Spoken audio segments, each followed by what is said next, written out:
Seorang pria di Semarang, Jawa Tengah hilang usai bertugas sebagai saksi partai politik pada pemungutan suara pemilu. Petugas gabungan mencari korban di hutan Samirono, tempat sepeda motor korban ditemukan.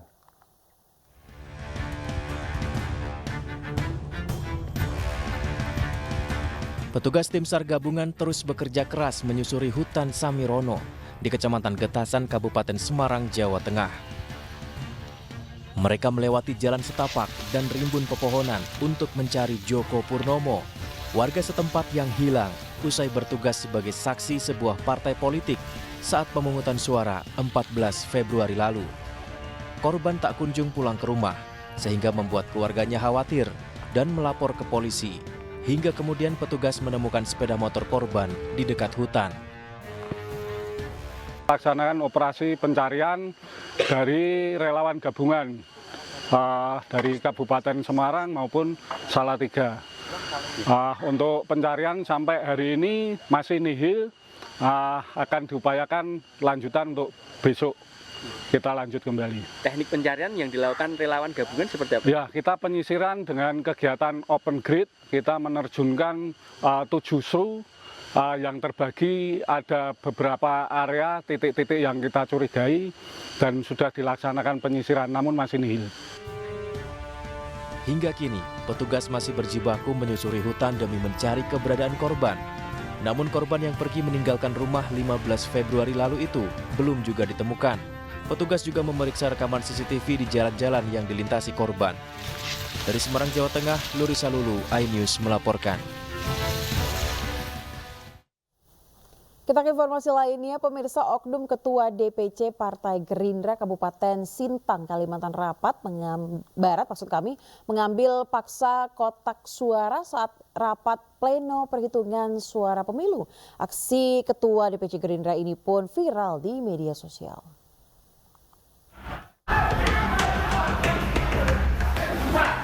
Ketua DPC Partai Gerindra Kabupaten Sintang, Kalimantan Barat mengambil paksa kotak suara. Padahal saat itu sedang berlangsung rapat pleno penghitungan perolehan suara presiden dan legislatif di Kecamatan Ambalau.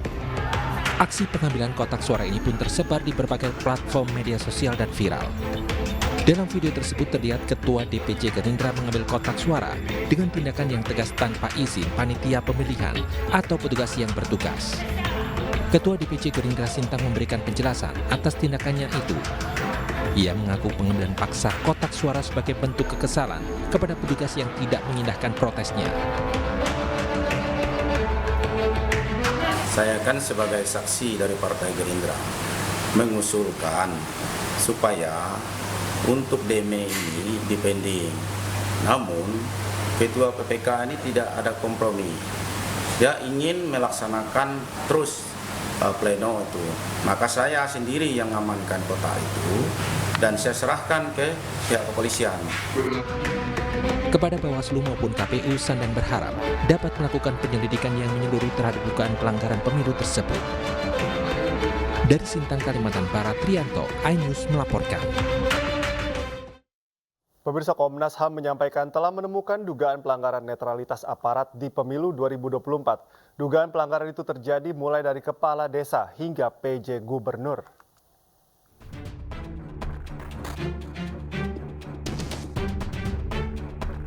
Komisi Nasional Hak Asasi Manusia Komnas HAM menemukan indikasi pelanggaran netralitas aparatur negara dalam pelaksanaan pemilu 2024. Komnas HAM menyebut menemukan dugaan pelanggaran netralitas aparatur negara. Yang pertama, ada 12 kepala desa di Kecamatan Buduran, Kabupaten Sidoarjo, Jawa Timur yang menyatakan dukungan ke salah satu peserta pemilu. Kedua, ada dugaan arahan Wali Kota Samarinda kepada jajaran untuk memilih peserta pemilu tertentu. Ketiga, viral video ajakan PJ Gubernur Kalimantan Barat mengajak memilih capres yang mendukung pembangunan IKN. Namun setelah video tersebut viral, PJ Gubernur mengklarifikasi pernyataannya. Pilih presiden yang memihak kepada pembangunan IKN. Kalau IKN dibangun, pasti Kalimantan Barat ini maju, ya. Mengklarifikasi pernyataan saya, jangan pilih capres yang tidak pro IKN. Bahwa pernyataan tersebut saya ungkapkan karena saya terlalu bersemangat dalam mewujudkan keinginan percepatan pembangunan di Provinsi Kalimantan Barat. Informasinya, Komnas HAM telah sampaikan laporan temuan ini ke Bawaslu. Namun hingga kini, Bawaslu belum menerima surat resmi dari Komnas HAM atas laporan tersebut. Tim Liputan iNews melaporkan. Pemirsa, relawan Ganjar Mahfud yang juga Direktur Jaringan Moderat Indonesia Islah Bahrawi menyebut Presiden Jokowi mirip Adolf Hitler. Islah juga menyebut Jokowi telah membegal demokrasi. Kok Pak Jokowi ini seperti Adolf Hitler, Pak Jokowi ini seperti Pol Pot, seperti Idi Amin, seperti Bokassa, seperti Gaddafi, seperti Saddam Hussein, dan seperti pemimpin-pemimpin lain yang seolah-olah ketika dia duduk dia lupa untuk berdiri.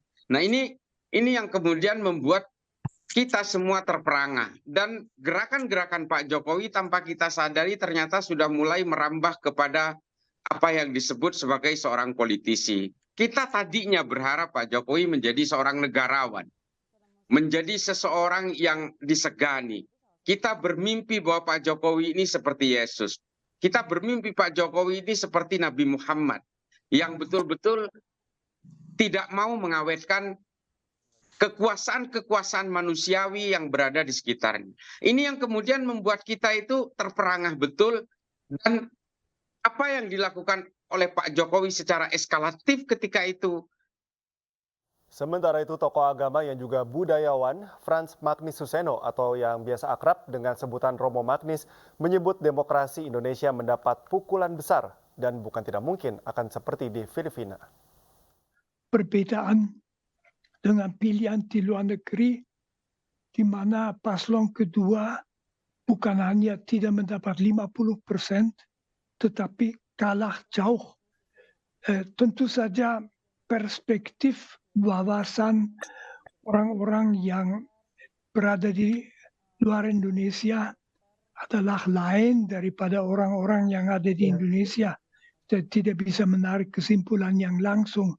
Tetapi tetap perbedaan, misalnya tadi angkanya disebut paslon 3 mendapat di Amerika itu di atas 50%, yang lain-lain di bawah. Ya, ini begitu mencolok.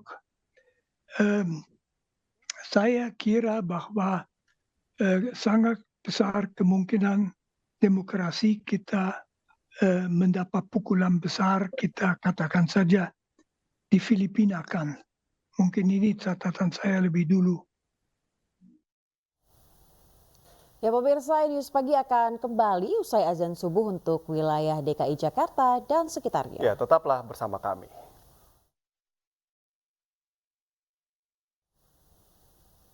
Pemirsa, dugaan kecurangan pemilu 2024 kian jadi sorotan oleh masyarakat sipil. Kecurangan disebut dilakukan secara sistematis dan berlangsung sejak pra hingga pasca pemilihan. Ya, pada saat pemilu kemudian itu sejumlah lembaga masyarakat sipil pemantau pemilu mengungkapkan berbagai dugaan kecurangan pemilu yang menguntungkan salah satu paslon capres-cawapres. Adapun belasan kecurangan diantaranya cawe-cawe Presiden Joko Widodo untuk memenangkan capres-cawapres nomor urut 2 Prabowo Gibran. Kecurangan ini disebut-sebut bisa mengarah ke hak angket oleh DPR. Namun hak angket dinilai tidak mudah terwujud. Hal ini menyusul sikap masing-masing partai pengusung paslon 01 dan 03 yang dinilai kurang kompak. Apapun yang menang dalam pemilu berdasarkan real count nanti tidak akan menghapuskan kecurangan yang terjadi. Kecurangan tetap kecurangan siapapun yang menang. Jadi ketika kita menjumpai bahwa misalnya mayoritas masyarakat ternyata tidak menganggap itu curang, atau mayoritas masyarakat memilih yang dianggap curang, itu bukan berarti kemudian kecurangan, kejanggalan, kesalahan, pelanggaran itu terhapus begitu saja dan tidak selayaknya kita bicarakan.